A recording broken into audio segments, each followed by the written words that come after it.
ফরাক্কা কিচেনে আপনাদের সকলকে স্বাগত জানাই। আমি চলে এসেছি আবার একটি নতুন রেসিপি নিয়ে। এটা খুব সাধারণ রেসিপি। আমি এই রেসিপিটা করেছি ঝিঙে ফুল, কুমড়ো ফুল, আলু আর ডিম দিয়ে। আপনারা দেখুন, এর জন্য আমি ফুল সংগ্রহ করতে এসেছি বাগানে। ঝিঙে ফুল তুলে নিয়েছি, এবার আমি কুমড়ো ফুল তুলে নিচ্ছি। এই রেসিপিটা ফুল দিয়ে করলে খুব ভালো লাগে।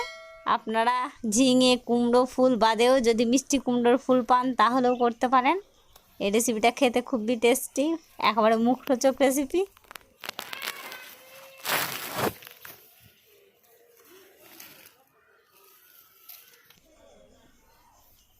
দেখুন, আমার সব ফুলগুলো তোলা হয়ে গেছে।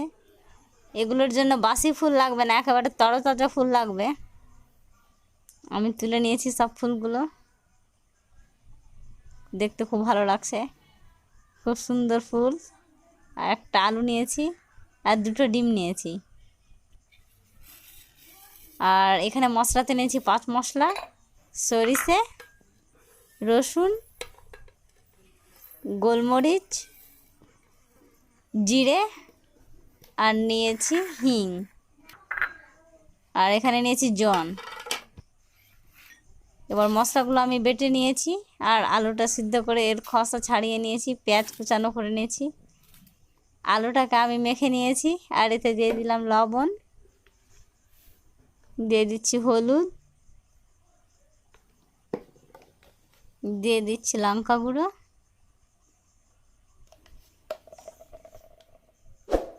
ভাজা জিরে গুঁড়ো আর দিয়ে দিচ্ছি বেটে রাখা মশলা।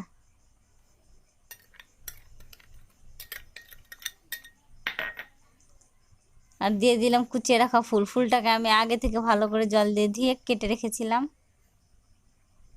দিয়ে দিলাম পেঁয়াজ কুচি।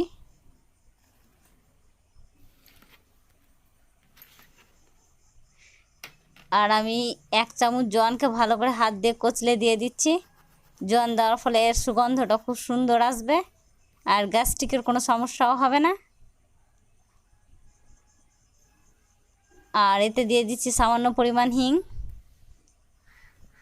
হিং দিলে এর যেমন সুগন্ধ আসে তেমন খেতেও টেস্টি হয়। আর এতে দিয়ে দিলাম 2টো ডিম। এবারে আমি সব উপকরণগুলোকে ভালো করে মিশিয়ে নেব। আপনারা আমার ভিডিওটা পুরোটাই দেখবেন, স্কিপ করবেন না। আর যদি ভালো লেগে থাকে তাহলে প্লিজ আমার চ্যানেলটিকে সাবস্ক্রাইব করে পাশের বেল আইকনটি প্রেস করে দিবেন, যাতে কোনো ভিডিও আপলোড করার সঙ্গে সঙ্গে পৌঁছে যায় আপনার কাছে। এবার আমি উনুনে কড়াই বসিয়ে এতে দিয়ে দিলাম পরিমাণ মতো তেল।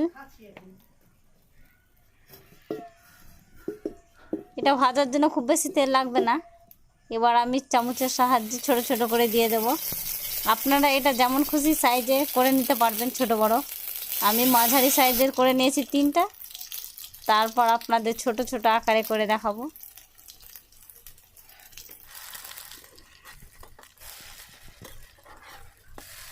এটাকে আমি ভালো করে লাল করে ভেজে নিচ্ছি।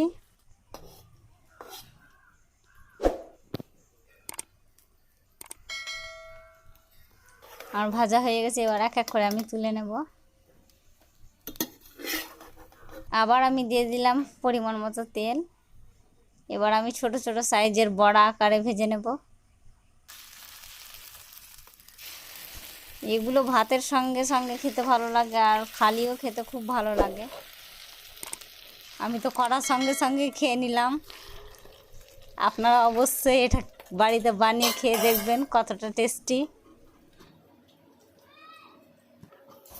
ঢাকনা সরিয়ে আমি এগুলোকে ভালো করে উল্টে পাল্টে ভেজে নেব। দেখুন, আমার ভাজা হয়ে গেছে। এগুলোকে এক এক করে তুলে নেব।